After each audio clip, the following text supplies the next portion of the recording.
Whether you celebrate Christmas, Hanukkah, or you just enjoy a nice break from paid work over the December New Year period, you might have questions about how to manage your baby or toddler's sleep.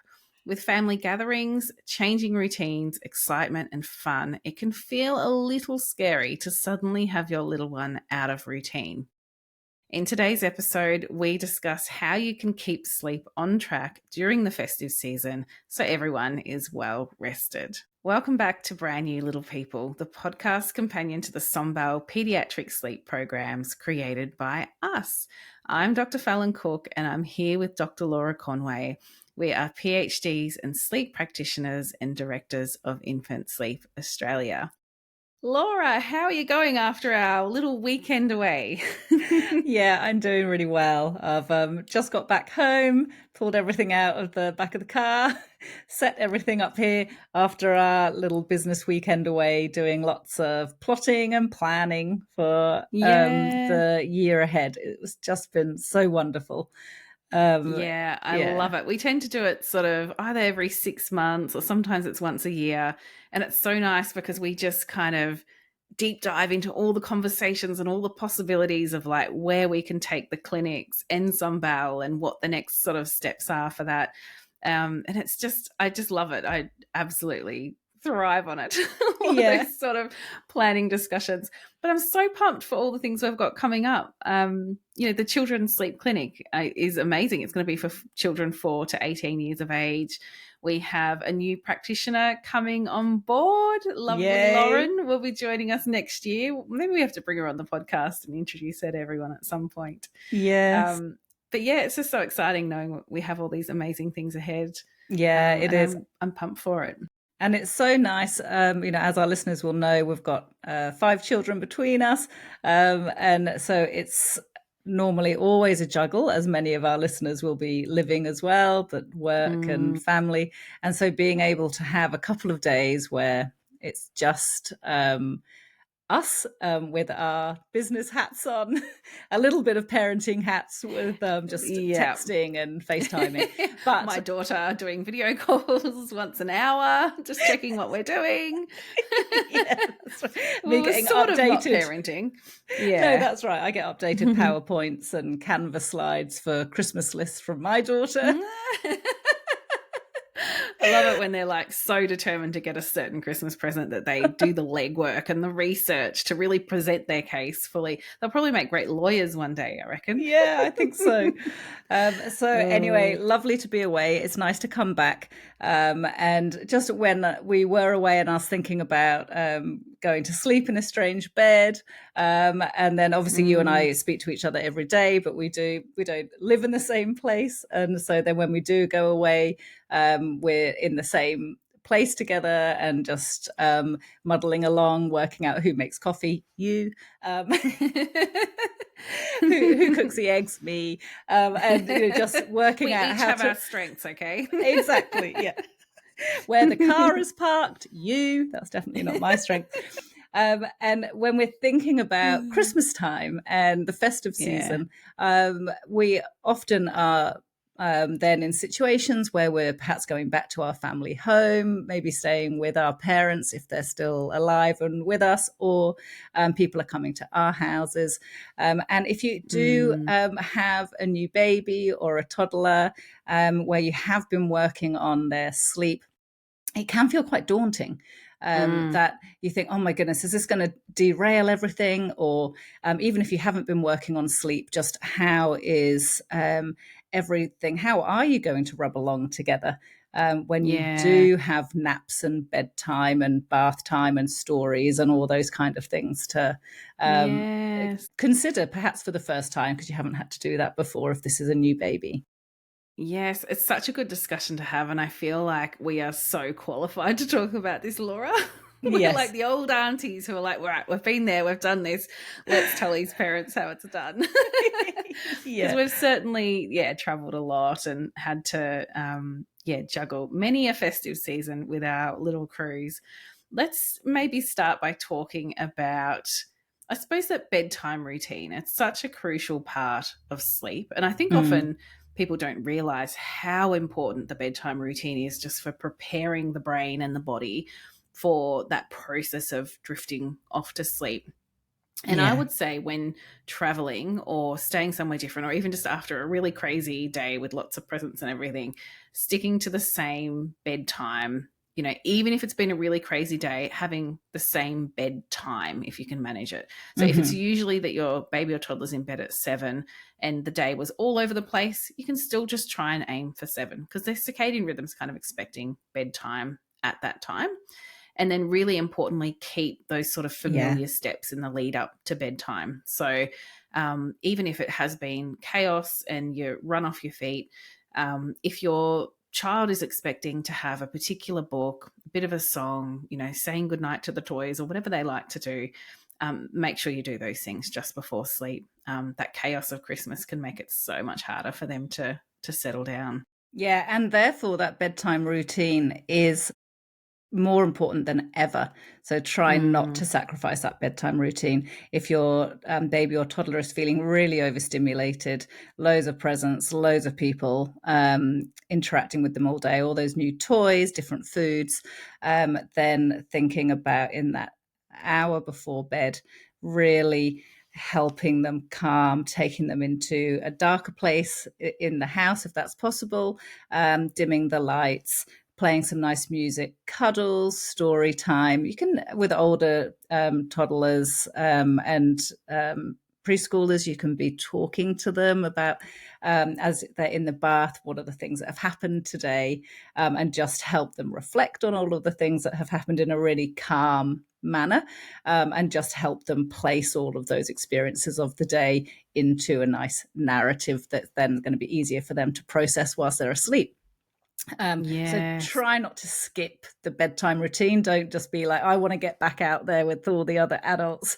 Quick, get them into their pajamas, pop them down in the porta cot, and then get back out with the adults or with the grown-ups. That is probably not going to result in a nice, calm, easy Mm, transition to sleep for your little one. So do use that yeah. time to help them down regulate. And even if you've got a house full of guests, you can still kind of engineer their house environment in the lead up to sleep. There's nothing wrong with closing the blinds, at 6:30 p.m., even though it's still sunny outside in here in Australia. You can close the blinds, put on your Christmas tree lights so everyone can really enjoy that lovely Christmassy feeling that you've created in the house. And that's going to signal to your baby or toddler's circadian rhythm, oh, it's starting to get dark, so sleep is coming soon. What about managing holiday travel, Laura? That's something Mm, we've done a bit of. You've got all the baby and toddler paraphernalia packed up in the back of the car, probably a pet as well, hitting the yes. road. What do you Yeah. reckon are the best? What are the things that worked, for you? Having a think about where in the new environment your baby or toddler is going to be sleeping. Are you all going to be in the same room together? Or is there going to be a different room for your children to sleep in? And then thinking about trying to replicate as much as possible the sleep environment from home. And of course, Mm, it's just as much as is possible. So that could look like ensuring that if you use a white noise machine, bringing the white noise machine with you. There's lots of travel blackout blinds you can get if the place that you're going to doesn't have dark rooms. I know my parents never had dark room. The thing is, if I was going to England for Christmas, it was dark anyway, so it didn't matter. yeah. But thinking about Yeah. people traveling to Queensland, for example, then Mm, take some portable blackout blinds or just use tin foil and garbage bags on the windows if you need to. glamorous. Really glamorous. You can put some stars on it, cut out some, make it look festive. And also think about if you are, just get really kind of creative. So I know one of the places we used to go away to was a family. It wasn't my family beach, and it was a beach house that had an ensuite and a walk-in robe. And we used to have one child in a porta cot in the walk-in robe, and then the other child in a Yeah. porta cot in the ensuite. And then we were able to Ah, darken those. And so, although we all yeah. had to be in the same room together, we were able to use the different spaces within that room. So Of Yeah. course, you'd need to ensure that it's safe and that there's ventilation, etc. Yeah. But it can be a really useful way to try and replicate the bedroom environment as much as you can, and then give that little bit of separation between your bed and their porta cot or trundle bed if they are used to sleeping in a different room from you. Yeah. And with the porta cot as well, I mean, a lot of babies, they don't care less when they get put down in a porta cot. Same goes for toddlers. They're pretty resilient. They don't really mind. But if you're listening to this podcast, chances are your child might not be so flexible. If you think you've got a sensitive child and they're going to be thinking, where on earth am I? Then do some practice settles at home. So when they're at home, it's very familiar. You might have the porta cot right beside their cot. So everything's kind of the same, but they're getting used to being in that slightly different sleep environment. And do a few practices at home when maybe it's, a couple of nights or a couple of naps that, they're really easy to settle for. You're likely to have success in the porta cot at that time. And then when you're traveling, they're like, oh, yeah, I know this place. It's very Yeah, familiar to me. such a And good idea. take the sheets off their cot. Don't get new ones. Don't get the hotel to bring you some. You want the ones that smell exactly like home. And that's likely to really help them feel secure and safe there. And hopefully they'll sleep really well. Yes. And thinking about Yeah. on the trip to wherever you were going, think about whether you can travel, if you're in the car, can you travel during the nap times that your baby or toddler typically has, so that they're getting a good chunk of sleep before all of the excitement at roughly the usual time. Yeah. Yeah. And it means when you're traveling, you can listen to, what I used to do? I used to be like, right, they're asleep. And then I put on like true crime podcasts, things they shouldn't really listen to, or like that album that I love with all the profanities in it. So, yes, Yes. plan the travel for nap time. If you're traveling overseas or you've just got a longer flight, traveling during the night can be great because your child might just sleep most of the ride. So, it's another one to think about. And I know a lot of parents will say, what do I do about the naps? Like they're not going to, they know naps aren't going to go strictly to plan. Try not to stress so much. What we typically say is aim for a similar amount of day sleep, but don't worry if those naps are at unusual times or maybe they're not napping as much as they normally do. Try not to worry too much. I'd really just be thinking, what's the total day sleep they have been having, and don't exceed that, because that's when, if they have, I don't know, a random 3-hour long nap, which they don't normally have, you're probably going to have a really tricky night. So I would just be Yes. thinking like that. And if the actual timing of naps is a little bit wobbly, don't be too worried about it. No, and also I would just add to that if you are staying with family or friends who don't get to see you and your children very much, and they really do want to, Granny wants to have a contact nap, wants to hold your baby to sleep. Just remember, it's only 1 or 2 days. And if your baby does have some contact naps when they normally only don't have contact naps, but it's on someone different, and even if it does have to be on you because the house is just chaotic and noisy and there's no way they're going to be able to have a nap in a porta cot in the ensuite because there is still too much noise going on, just try to be kind to yourself and your child. The aim is going to be to ensure that your baby or toddler does have some daytime sleep. And if that does mean that it's in a slightly different place than usual and it is on you or it is on Granny or Auntie Claire or whoever it is on, that's okay. We're just trying to get support your little one to get that daytime sleep so that they then can enjoy the rest of the time that they are awake. When you then go back into your usual sleep environment, when you go home, then you go back to letting them have their naps where they normally do. So don't think it's going to derail everything. Yes, I think that's really, really good advice. And how about sort of handling changes in routine? Like often we've got, we see them in clinic, toddlers who are really sensitive to changes in routine. But there are ways that we can kind of support them with that. Did you have to do a bit of that with your toddlers? Well, not that they're toddlers now, but when your children were toddlers, Laura, did you kind of give them a bit of a heads up on what was happening, and how did you explain things to them? Yeah, I would explain to them, particularly once they're over two or three, it would be, we're going somewhere different. We're going to be, it might seem quite exciting. We're going to be sleeping in the porta cot, or we're going to be sleeping on the pull-out bed in poor old Auntie Claire, in Auntie Claire's room. She's getting a few mentions today. She doesn't listen to the podcast, so she won't care. Send this one to her. And so talking to them beforehand about, maybe in the week beforehand, this is what Christmas is going to be looking like, or this is what New Year is going to be looking like. And look, I know that some parents will actually, if they have children that they know are really sensitive to change, and as you say, in clinic, we work with a lot of families who do have children who find transitions quite challenging, can be a good idea to create a little book, sometimes known as social stories.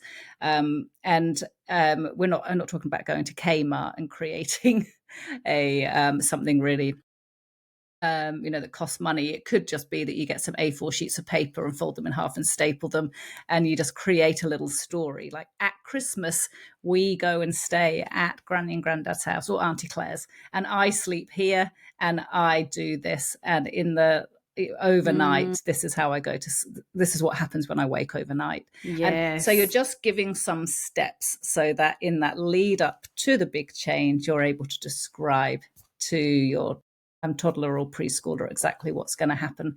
And then it doesn't just come out of the blue for them. Yes. And then you can take that little booklet with you and show them, hey, look, we're on this page now where we've had our, if you are going to be sort of going through, we have Christmas lunch and then we do this, and include things like their comforter or a soft toy. If you're traveling, even if they don't normally have a comforter, get them to pick a soft toy so it's something that comes with them, and they can feature in the book. So when we do go to Granny's, we're going to take I'm going to say Goldie the puppy, because that's my daughter's current favorite.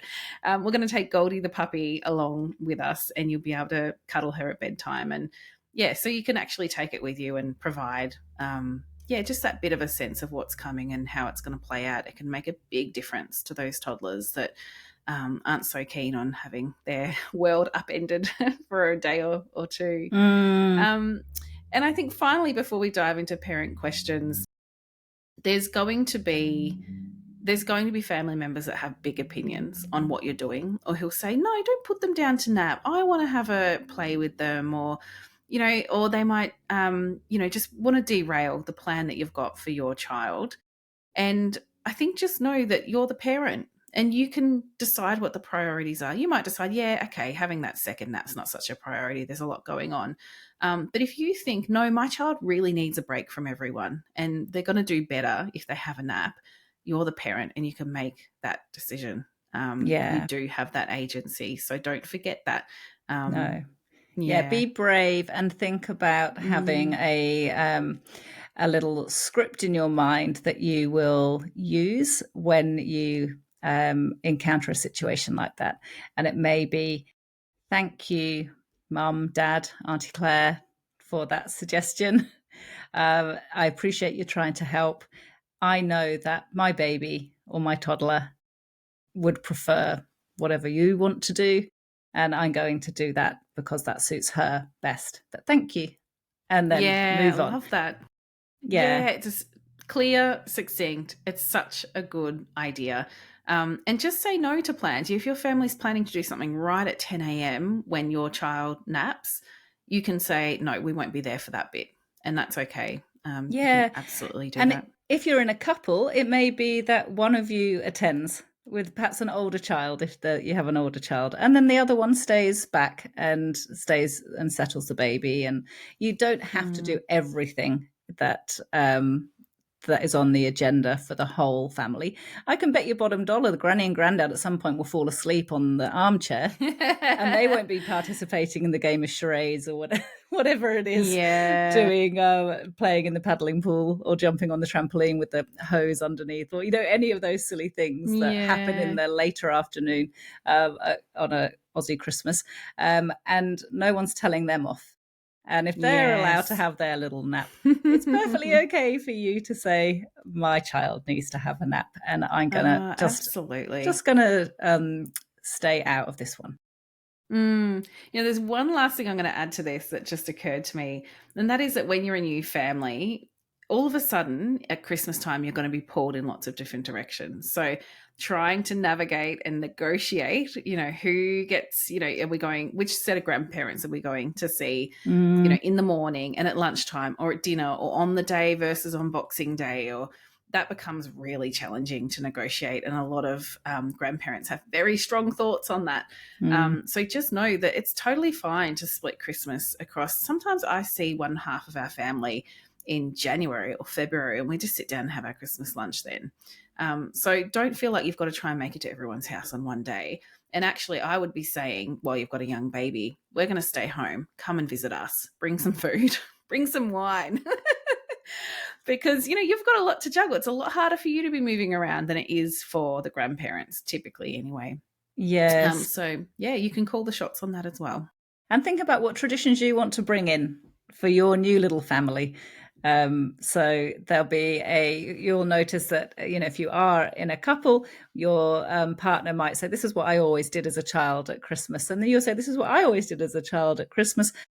What do we want for our child at Christmas? What are going to be our new traditions? And really enjoy that, because it's so much fun. And as your children get older, then they will get really excited about those traditions, be it putting carrots out on the porch for the reindeer, or be it making gingerbread houses, or watching the carols on Christmas Eve, or whatever it is that you do.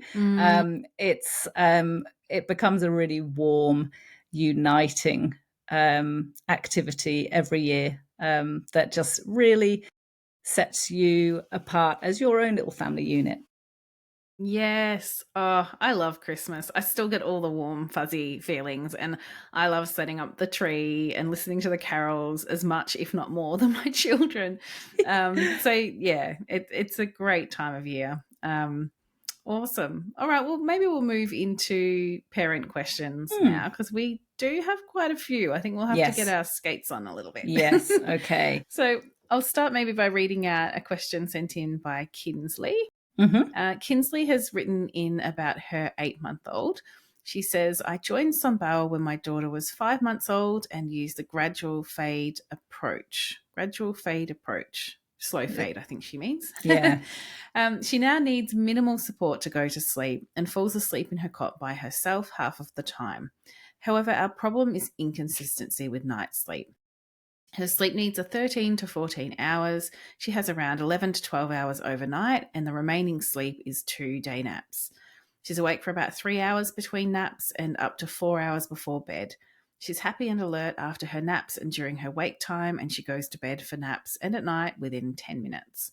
Some nights she only wakes twice for breastfeeds. Other nights she wakes every 2 hours and requires very hands-on support to go back to sleep. She does not appear truly awake during those wakes, as her eyes are closed and she is quite floppy, but she's crying. Oh, she's still asleep. Anyway, sorry, I'll keep reading the question. I've tried letting her self-settle, but she won't or can't and cries louder and more frantic. She's capable of self-settling in other instances, as I've seen her via the monitor do it countless times.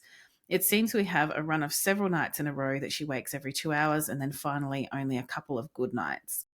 Also, after the disturbed night, she usually wakes very early the next morning and it throws the whole day out. Do you have any advice as to why this might be happening and what we can do? We sure do, Kinsley.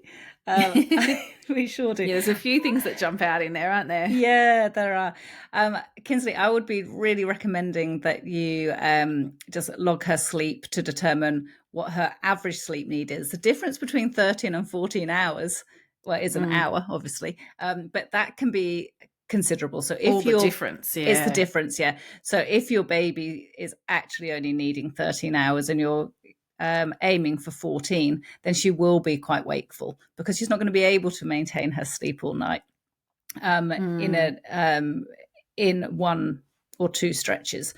So she's 8 months old and she's doing somewhere between 11 and 12 hours overnight, and then has the 2 day sleep. So let's say she does 12 hours overnight, and if she only has a 13-hour sleep need, then those 2 day naps might only be 30 minutes each.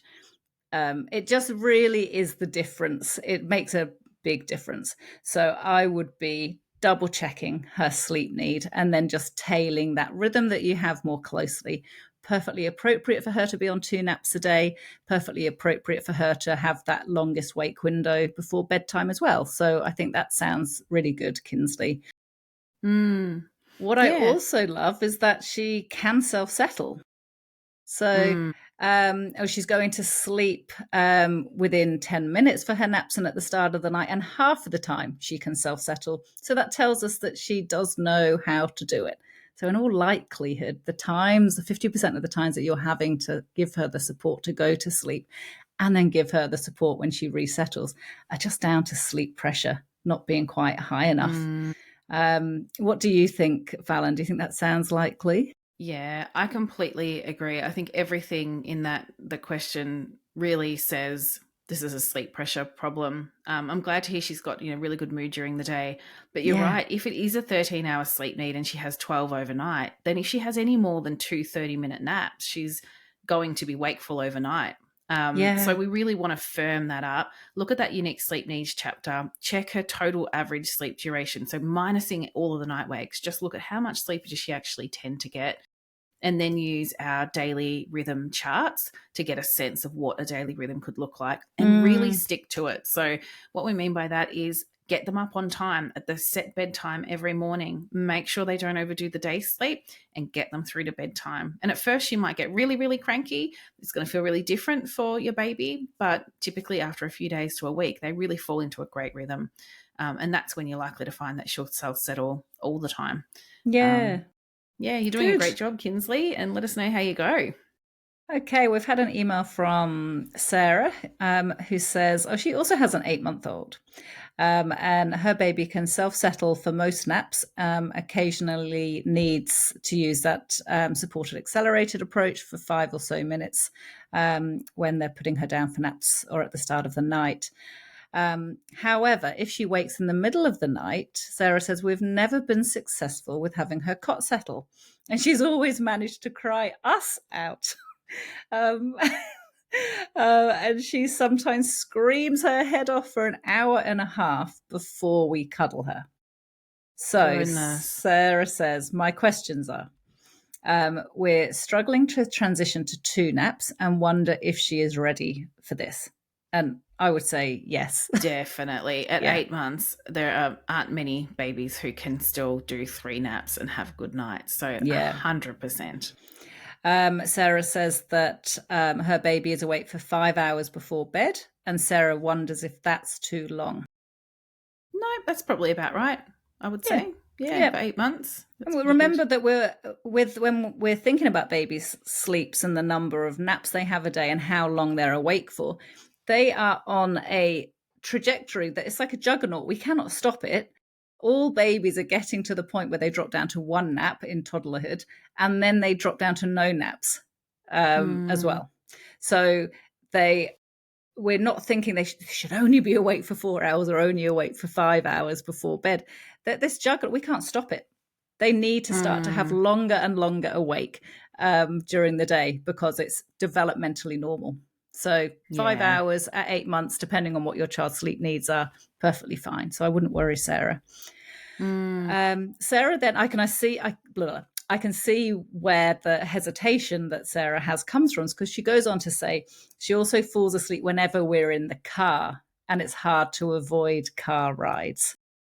Yes, so it can be a real killer if they fall asleep easily in the car. It Mm, can easily throw out, give them way too much day sleep or way too many day naps. And then that mm, can, because what Sarah's describing overnight, that is a split night, an hour and a half awake. She's upset, can't fall back asleep. She's got the skills to self settle, but she's not mm, doing it because sleep pressure has crashed. It's going to be to do with those day naps. So definitely moving to 2. And then what you might need to do, since your baby's very sensitive to being in the car, is really, as much as you can, that's all you can do, is try to plan your car trips for nap times so that mm-hmm, she can nap in the car, that's fine. And it's roughly at the time she's supposed to be doing it. Often it is about engineering your day a little bit. It's not always possible. Just do the best you can. mm-hmm. And if there are sneaky extra car naps, just keep them really short. Try and keep it to, 10 minutes max if you can manage it. Yeah. And Sarah's final question is, do I need to redo her daily rhythm? Yeah, She's it definitely saying, sounds like it. yeah, I think so as well. She adds that her baby used to have a 10.5 hour sleep need. And 12 and a she, half, I think it sorry, is what did it? I say? Yeah, Yeah, 12, sorry, 12 and 12 a and a half. half. Yeah, sleep need. But in the last 7 days when she's logged her sleep, it's now about 11 hours. And she's saying, is that a drastic change? I'm sure it feels drastic. Yes. Definitely dropping an hour and a half is not fun, but probably entirely normal. Babies can really gradually reduce their sleep needs, and others sort of plod along, and then it's like they drop off a cliff, and we don't Yes. really know why. But I would definitely, you've got to reassess that daily rhythm. If she's only having 11 hours, it is on the low side, and that's okay. It might be what she needs. But we definitely need to cater for that 11-hour sleep need. So, yeah, use the unique sleep needs chapter, look at the daily rhythm charts, and just know when we do change the daily rhythm, like I said earlier, it's hard at first and it might feel kind of unnatural to be trying to push a different pattern. But the idea is that after 3 or 4 days, that hour and a half awake every night should start to disappear. She'll sleep through, she'll wake up more happy, she'll cope better with the different daily rhythm. Um, so yeah, well done, Sarah. It sounds really tricky, that hour and a half in the night, you poor Yeah. thing. Oh, And gosh. yeah, fiddling with sleep pressure is likely to really quickly reduce the length of that night wake. Yeah. But do know that we are here for coaching calls. If you want to have us look at the sleep diary and Hmm. work with you, very Yeah. happy to do that. Mm. Okay, our Good. next question is from Angela. Shall I read it or do you want to read it? I'll read this one out if you Yeah. like. Okay. So Angela, this is a really good question, actually. I'm surprised it's taken this long to get this question. I think a lot of parents will find it interesting. So Angela wants to know, does screen time affect sleep? She says, we are seeing everywhere how much screen time causes wake ups and loss of sleep pressure. For example, if we wanted to let my toddlers watch Bluey in the afternoon for 30 minutes, an hour or two before bed, will this cause night wakings? Yeah. No, is the short answer. Absolutely not. Put that No. Bluey on and go and make yourself a cuppa. Yes. So, what we know about screens and sleep is, look, it's ever evolving. It's a very contentious issue at the moment in the sleep field, research field. When we're thinking about how screens may affect sleep, what we are looking at, what researchers are looking at, is the type of light that is emitted by the screens and whether that impacts the circadian rhythm. And often it's melatonin that is being looked at. So we're never thinking about sleep pressure being affected by screen time. No. So sleep pressure is a different system altogether. And sleep pressure builds all day. In babies and toddlers, sleep pressure builds more quickly during the day, and therefore they need naps to kind of recharge. It's like going to the petrol station, having some fuel put back in, and then the sleep pressure carries on building, and then it drops. Then they need to go to sleep again and have another nap, etc. But light does not impact that sleep system. So, in answer to your question, Angela, where you're seeing everywhere that screen time affects sleep pressure, it doesn't. So, put that out of your mind. Yeah. I Now, haven't seen that online yet. no, But I hadn't seen it either, that it affects sleep yeah. pressure. But I guess it's only a matter of time, isn't it? Because often what happens online is that there's a tiny little grain of truth gets mixed in with a bit of a misunderstanding. And before you know it, bang. Yeah. Sometimes I Rumors wonder take if it's hold. just there's a lot of people trying to kind of create a career in sleep, and everyone wants to try to say something a little bit different, or just you're desperate for ideas. What am I going to post? And I think that's sometimes also how these myths get started as well. And just misinterpreting the actual evidence. So thanks for the question, Angela, because I think that's a really good one. So yeah, keep watching Bluey. That 30-minute break, I bet, is Angela's little rest time. Yeah. And you're always thinking too with screen time, if does it have a purpose? And usually it does. Bluey's an excellent quality program. Your toddlers are having a rest. It gives them physical rest, even though they're not sleeping, they're having a break. and parents are having a break. And I think sometimes 30 minutes of Bluey is what keeps the mental health of the household, chugging along and on track. So Yeah. we don't want to mess with that. No. And if you can, just try to avoid screens in the 30 to 60 minutes before the start of the night. Just as your general rule of thumb. But of course, when we have to think about a range of other things, we probably should do a podcast episode on it in where we can talk about it in a little bit more detail, Fallon. But we know that for people who are neurodivergent, sometimes looking at the screen is actually a really helpful way to downregulate, and so we don't want to take that crutch away. But anyway, that's a little bit of an aside. It would be a great episode, wouldn't it? Talking about toddlers with sort of additional needs would be, let's do that soon. Maybe not before Christmas. No. So we have another email, which is from Grace. And Grace says, "Hey, ladies, I've really enjoyed your podcast and the Sonbell program has been life-changing for us." Yay. Yay, good to hear. So Grace has given us a bit of history. She says, "We implemented the supported accelerated approach at 10 months old. Her son has a 12.5 hour sleep need and is on 2 naps. The nights have been a huge success as he's now falling asleep on his own and sleeping for 10.5 hours with no wakes after starting from hourly wakes and feed to sleep." Oh, Grace, you have worked really hard. Well done, though. Geez, that's paid off. Hourly wakes and fed to sleep to now sleeping through. That's phenomenal. Yeah, well done. But Grace says, "Independent naps are still a huge battle. I'm yet to get him to successfully sleep in his cot during the day. 3 days a week he contact naps on his grandma, who's happy to keep doing so. And I take him in the pram or car for the other day naps as I want to protect the nights and keep him happy and rested."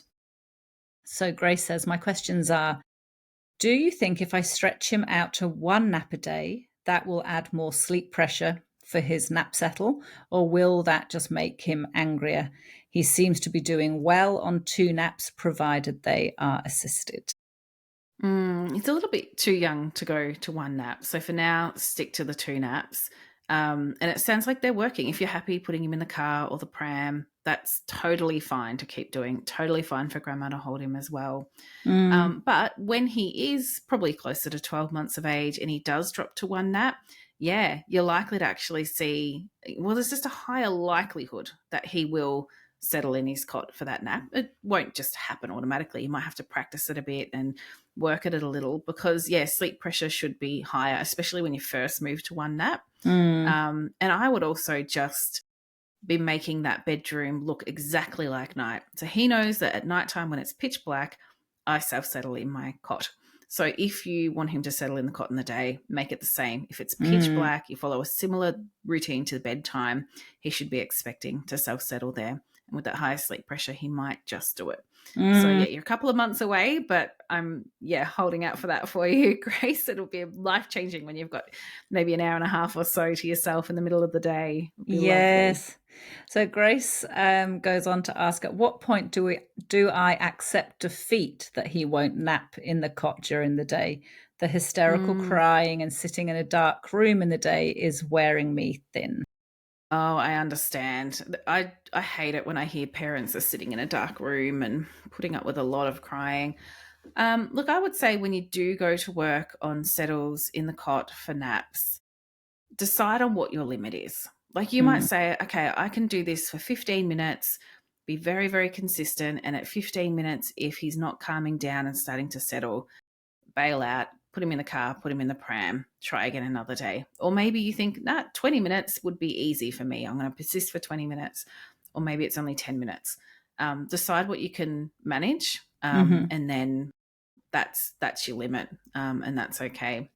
And if you are trying some cot settling whilst he's still on 2 naps, it might be that you just decide that there's one particular nap you got to work on first. Often parents will say, settling for the morning nap's way easier than the afternoon one, in which case just work on it for the morning nap, and maybe the afternoon nap will always be in the pram or the car. It's just tough. They haven't got much longer, not much longer with that second nap. So, breaking it down into manageable goals can be helpful. So well done, Grace. It sounds really tricky, but I think that gives you a little bit of a plan over the next couple of months. And hopefully when he's on that one nap, you'll find it much easier to have him in the cot for that nap. Awesome. So we have an email from Alison. Alison actually emailed us from a sleep school program, and it sounds like a program where she's actually staying there with her baby for a few days. And she says that she's really struggling with their approach. Alison joined Sombal while still attending the sleep school, and she wonders why we suggest that it's okay to wander out of a room when a baby is upset in their cot, and also wonders why her baby is so upset when he even sees his cot. He's getting upset. Yeah. What do you think? Alison, I really feel for parents when we receive emails like this, because I am picturing them being buffeted from every which way, with different approaches, different things that they're reading online, different information that they're receiving from well-meaning friends, families, and health professionals. But what I would really, really strongly recommend Alison do right now is to choose one approach to invest in and to stop all of that additional noise. You're currently at a sleep school. Whilst you are there, I would be thinking, let's just follow what they are suggesting at the sleep school and ask the questions to them, to the health practitioners that you're working with at the sleep school, to ask them about what is the evidence to support the approach that they are recommending that you use, and then give that approach a red hot go whilst you're there with those people there who are paid to help you, holding your hand, rather than at the same time looking at other approaches, including ours, which is only going to introduce confusion, because you're then the people who are being paid, that you were paying to support you, they're not fully on, they don't know all the details about our approaches and any other approach that you're looking at. And then it becomes confusing for them, and then they don't know how best to support you, because it's they get kind of pulled into the swamp of information and hybrid approaches too. Yeah, I think that's really, really good advice. And I'd say that to any parent. Just stick with one approach, give it a red hot go before you even consider something else. In regards to the other part of Alison's question, I would say, look, regarding our programs, we suggest to wander out of the room. So if you put your baby in the cot and they're upset, we would only suggest to wander out of the room. It's one of the modifications we suggest, if that's the right fit for your baby. So we have to think about baby's temperament. Some babies are way calmer and go straight to sleep the minute that parent gets out of their space, believe it or not. I know a lot of parents don't believe that, but there are babies with a temperament where for as long as they can see you, they get really, really cross and really angry, and they want you to do something. They want you to settle them. And the minute you step out of their line of sight, they go, oh, what can I do to settle me? And they calm down, they roll around, get comfortable, whatever they're going to do, and they go to sleep. So you've got to think about the temperament. If your child becomes really, really distressed, like more distressed when you leave than when you're there, maybe it's better to stay in the room. So everything in our Sombal approaches is about considering what suits your baby best. And I can't underscore that enough. We're never going to be saying, no, you have to leave the room. No. If that's not what's best suited to your baby, and you know your baby better than we do. So when the time is right, Alison, and you're home, and you decide to dive into our approaches, be keeping that in mind. There's a lot of ways that you can tailor our approaches, and they're really detailed in the program, so that you can feel really confident you're doing what's right for your baby. I think also, Fallon, the final part of Alison's question is why her baby is so upset when he even sees his cot now. So I would be thinking, when you get home, Alison, just looking at the unique sleep needs chapter, working out how much sleep your baby is averaging, and then working up an appropriate daily rhythm for him. And that will then help to ensure that you're only taking him towards his cot and popping him in his cot when he's actually tired and truly ready to go to sleep. And then you may find that just helps to minimize that crying that he does as he goes into his cot. And know that some crying is actually just normal baby behavior. So as long as some babies just do it. We've spoken about it before on the podcast. Some will just do a bit of a whinge and a cry for a couple of minutes, and then it's like creating their own white noise, and then they go off to sleep, and it's nothing to worry about. But if it's extended crying, then I'd be thinking about that daily rhythm and just making sure that you're only popping him down when he's actually tired enough. Yeah, I think one of the best examples is some babies, when you put them in the pram, they cry for a few minutes, not for any reason. They actually love pram rides, but they don't like the change in what they're doing. So the transition to doing something different, they find unsettling. They have a cry and then they calm down. So that's important to know. But Alison, hang in there. You're in the trenches right now. When you're ready, we're here to support you. The Sunbelt program is here to support you. If you need to see us for a coaching call, we can take a really close look at the sleep diary and help you with the next steps if you need us. Okay, and we have had an email from Catherine. So Catherine has 3 questions, which we can probably do one by one, Fallon, I think. Yeah, yep. So Catherine says, our 7-month-old boy has been rolling for 3 months, but until recently, we've been able to settle him in the cot on his back. For the past 3 or 4 weeks, he's been rolling over almost as soon as we put him down, and he can't seem to fall asleep this way. He either gets excited or upset or in an unsafe position with his arms stuck between cot bars or his head hitting the edges. Catherine says, I've taken to patting him to sleep so that I can have one hand on him to prevent rolling. If he rolls in his sleep, he can stay asleep fine. The issue is just establishing sleep. So, just falling asleep. So Catherine says, my question is how to try to maintain the slow fade or supported accelerated approaches that we have been doing while he's doing this. Is it just something he'll have to adjust to without the patting?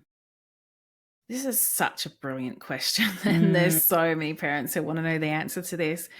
So let's start with the rolling from back to tummy. So there have been some recent adjustments to the guidelines around this.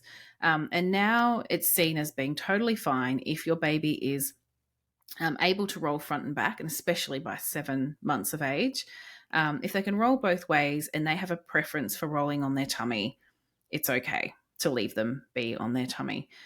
Because we just know that they're going to roll around. They're going to get themselves comfy. If we're constantly putting them on their back, it can increase parent anxiety. It might mean that you're getting up a lot overnight, constantly rolling them back over. That's not great for mental health. So there's always going to be that balance. But you've got to make sure the cot is really safe. Definitely don't want anything loose, no loose objects, nothing like that in the cot when they start to have this kind of rolling behavior. Catherine's right. Once he's rolled over and he falls asleep, it's okay to leave him on his tummy. So this is only for babies rolling both ways and older babies as well. So in terms of how to get him off to sleep when he doesn't seem to want to fall asleep on his tummy, and I think what Catherine's thinking is she doesn't want to keep patting him to sleep on his back because he doesn't, you want to work towards more independent settling. I would say it just could be a case of persisting with that. If he's wanting to roll onto his tummy, choose your approach, stick with it. Like it could even just be that you do a bum pat until he falls asleep, or you could do more of a supported accelerated approach. That would be fine. And if after 5 or 10 minutes of trying, he's upset and cranky, pick him up, give him a cuddle, pop him back down and keep trying. It will just be a case of persisting through probably maybe 2, maybe 3 trickier settles at the start of the night, and then he'll be, he'll be fine, and it will be okay. Would you say anything different, Laura? Yeah, no, I would just, I concur with what you've said. I would just be, letting Catherine know that it's not necessary for her to be having one hand on him to try and keep him on his back. She doesn't need to do that. So if he wants to roll over on his tummy, then you can be letting him do that. So don't feel that you can't use a supported accelerated approach because he's rolling onto his tummy. So if you've previously used that, that's your preferred one, then let him do it. And then you would just be patting him on his bottom or on his back whilst he's on his tummy. You don't need to hold him still. Yeah, and we don't want him to start to think, now to fall asleep, I need to be on my back with my mum patting me. And then he starts waking up overnight going, Yeah. hey, where'd you go? Come back over here. I want my pats and I need you to roll me Yes. back over. Yeah. Yeah. Okay, so Catherine's next question is, we're having so much trouble dropping night feeds. He Mm. wakes between 10:30 and 11, and then between 1:30 and 2, and again at around 5. We've alternated which feed we try to skip, but for any attempts, his crying escalates until it seems like he's almost hyperventilating. Oh, Catherine, that Oh, that's sounds tough. tough.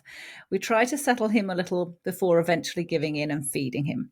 Sometimes my partner is able to get him to sleep without a feed, but he wakes 10 minutes later. So, do we have any tips for managing this intense crying stroke screaming? We always pick him up because it's so intense. That sounds horrible. Well, Mm, first step, as always, I'm going to sound like a broken record, but just check his daily rhythm doesn't need to change, that sleep yes. needs haven't dropped, because that could be a factor making it really hard, especially since he's falling asleep and then waking 10 minutes later. It makes me think, maybe we need to adapt that Mm, daily rhythm a little bit. Um, and then in terms of dropping the night feeds, there's a few things I'd do. So the first thing is make sure he's being offered solids 3 times per day. Might not eat huge meals, but if he's being offered solids, then he has the opportunity to get more calories in the daytime when you do drop a night feed. I would also pick one feed to drop. I wouldn't be alternating or changing which feed you're trying to give mm, up. I'd generally say drop the first feed of the night when sleep pressure is still a bit higher. Towards morning can be very hard to give up a feed. mm, Um, and that's likely to work better than chopping and changing. So set a time when you're going to offer, because you're going to go from 2 feeds to 1 feed. Set a time when you're going to offer that feed. If he wakes up outside of that time, go in, do the resettle. But if it's time to feed, then just go in and feed. mm-hmm. Because sometimes if we try to settle them a bit and then we go, it's not going to work, we'll give the feed, your baby might be learning that, okay, if I just really persist with crying, sometimes they'll just give in and I'll get this feed. And that can cause that escalation where they just go, Mm, brilliant, got it. I'm going to just scream my head off as soon as I wake up, because that means I'm more likely to get a feed, and it's lovely and cozy. And I'm sure, he enjoys the feed. mm, So just having that idea in your head of, this is the time we're going to feed. If it's not this time, we're just not going to do it. We persist with resettling. And when it's time for a feed, just do it to prevent yeah. that escalation trap. Yeah. Would you add anything to that?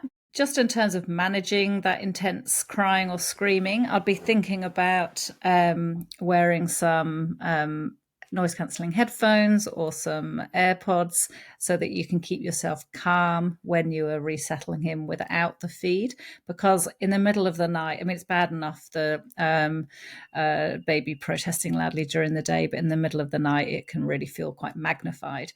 And our ability to stay calm is also depleted because it's the middle of the night when we should be sleeping. So think about protecting yourself, getting some, protecting how much of the noise you're hearing, and also have a mantra to yourself. He's safe, he's warm, he's loved, he's not hungry. He's safe, he's warm, he's loved, he's not hungry. He's just a bit cross. You could just say that. Just He's a just a bit bit mad. cross. Yeah. Yeah. And Yeah. just to keep yourself grounded, feel your feet on the ground. Mm. Scrunch your toes against the floorboards or the carpet and feel how that feels on your toes to keep yourself calm and grounded whilst you're doing the settling. And know that it is perfectly reasonable for your baby to do some intense crying initially when you move to, let's say, 1 feed after 1 a.m.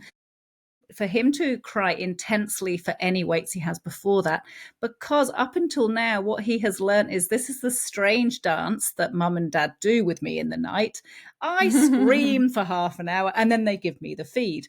And he goes, okay, all right, that's, best, mum and dad. That's what I'll do. So he'll do Yes. a loud scream. And then after half an hour, when he doesn't then, things don't go the way that they normally do. He's like, the dance steps aren't being followed. Then he will go, oh, this is odd, and may scream a bit louder because he doesn't understand why things have changed. Why isn't this dance playing out like it normally does? And stay very, very calm. Think about the mantra that you say to yourself. Think about feeling your feet on the floor, staying very calm. He's just cranky.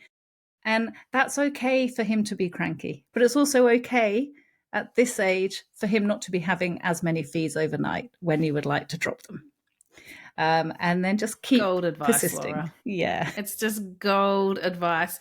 I think that we need to get you to like record a mindfulness meditation for parents to listen to in those middle of the night terrible settles. I think it is just such good advice. And I think the only thing I'll just go back to is check the sleep pressure as well. Because if settles are going on for a really long time, it might be that we tweak the day nap a little bit, make it a bit shorter, and then that means that those overnight settles are way quicker and easier to get through. Yeah. And I noticed that Catherine also asked about, should they move him to his own room now? Could that help things? Look, definitely, if he's a breastfed baby, being in a separate room to the breastfeeding parent can make a really huge difference when you drop night feeds. Can also mean that you're not hearing every little sound that he makes, when he comes up into light sleep. He's not being woken up by the odd sort of snort or grunt, or the movement of the blankets as you roll over. So it could really, really help. It's definitely something to have a think about. Yeah. All right. So we've got a couple more questions to go, Fallon. So we've had one from Lauren. Lauren has a 5-month-old who was sleeping well, only waking once per night after using the quick fade approach. However, he's recently started waking more often overnight, cries a lot, and will only resettle with feeding.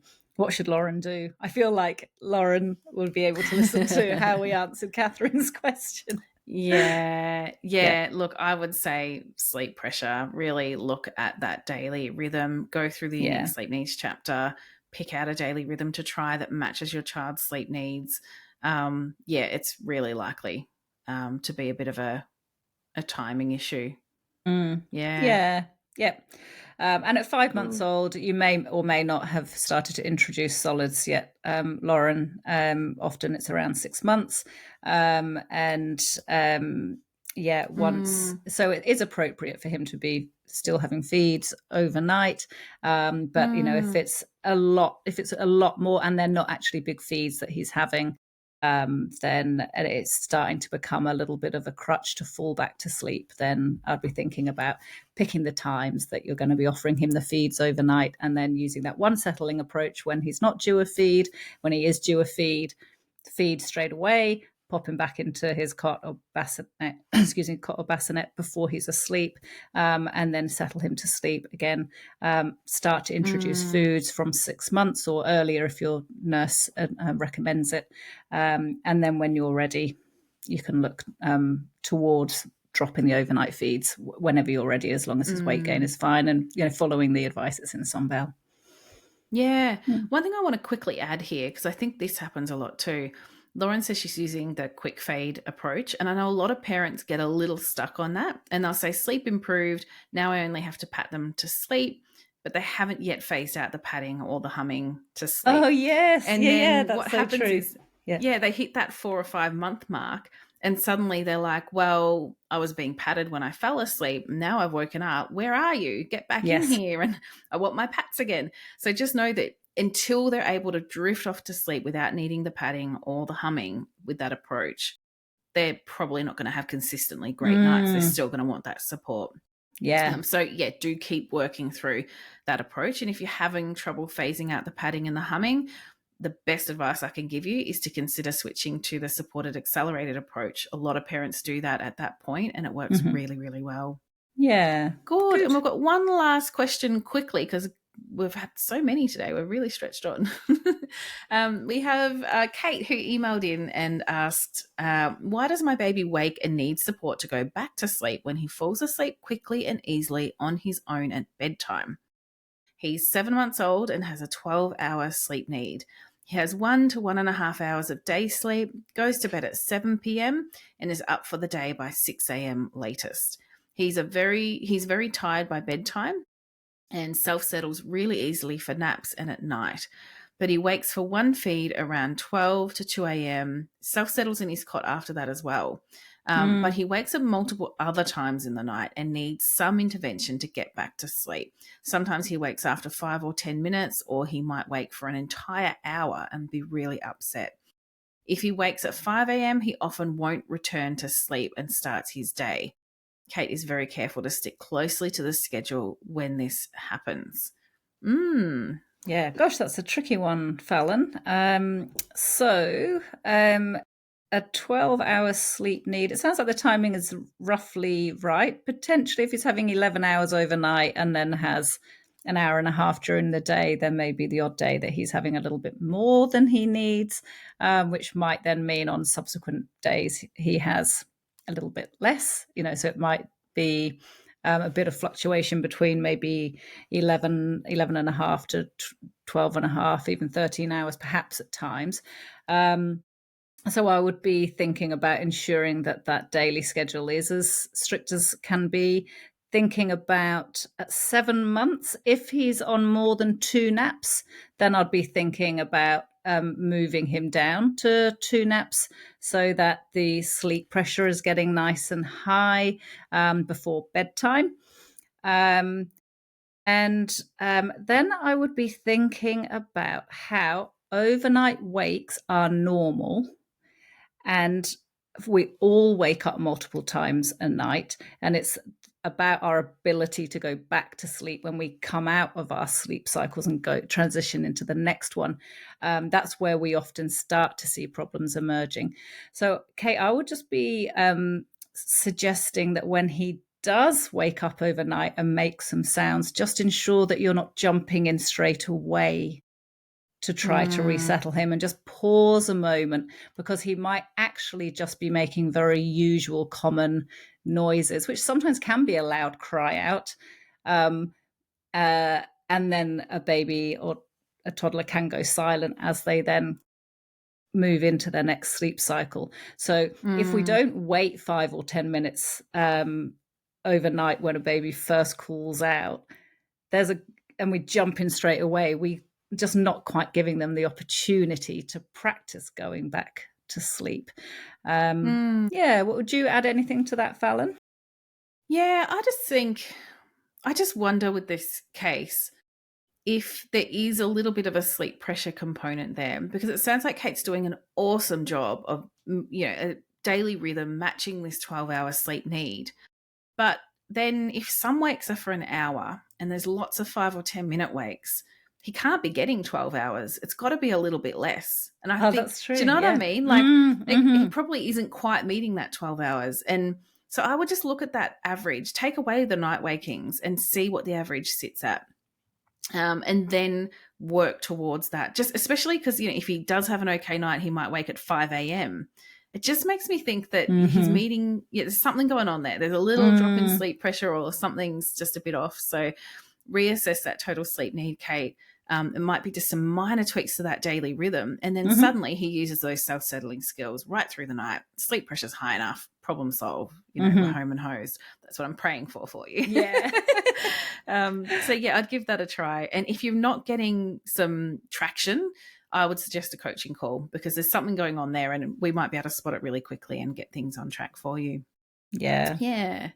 Oh, well done to all the parents who have emailed in this week. You're all working your guts out. You're doing a great job. I love the questions that are coming in. And hopefully with the advice we've talked about today, you've got some good tips there to keep making progress. And we did have someone who emailed in and said, what's the best way to kind of find past questions that were asked in episodes that might be relevant to their situation? On our podcast webpage, there's a little search bar up the top, and it's actually, sometimes you go to websites and the search bar is awful. Yeah. Ours is actually a really good one. I've tested it a lot of times myself. If you put in something like, low sleep needs baby, it will search through the transcripts for each episode. Not every episode has a transcript. We only started doing it maybe 20 or 30 episodes ago. But it is a really helpful way to find information you're looking for. And I definitely suggest doing that, because we might have answered the question that you actually want to ask, and you'll get a quicker response than waiting for us to do the next episode.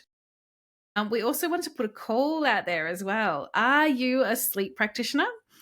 We know that a lot of other sleep practitioners, sleep consultants listen in to our podcast to keep up to date with their knowledge around sleep and early childhood. So if you love sleep, you're a sleep practitioner, you have a passion for helping tired families, let us know if you're interested in working for us. We have absolutely packed clinics and we need some help. Yeah. So we're looking to expand our team, which is super exciting. And we want the very best practitioners for our families. So if you are keen on something like this, shoot us through an email, sombal@infantsleep.com.au. Let us know who you are. We'd love to have a chat.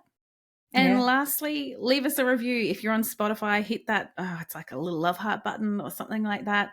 Let us know that you love us. And if you're on another platform, write us a little review. We'd absolutely love it. If you need help with sleep and settling, join Sunbell, book a coaching call. We can absolutely support you to get the sleep that you're looking for. Awesome. Thanks everyone for tuning in. It's an absolute pleasure as always. And I think we've got another episode in us before the Christmas break. So we'll have to have a think about what we talk about in that episode. If there's something you'd like us to discuss, a topic you're really keen to know more on, let us know. We'll take it on board. Thanks, everyone. Thanks, everyone. Bye-bye.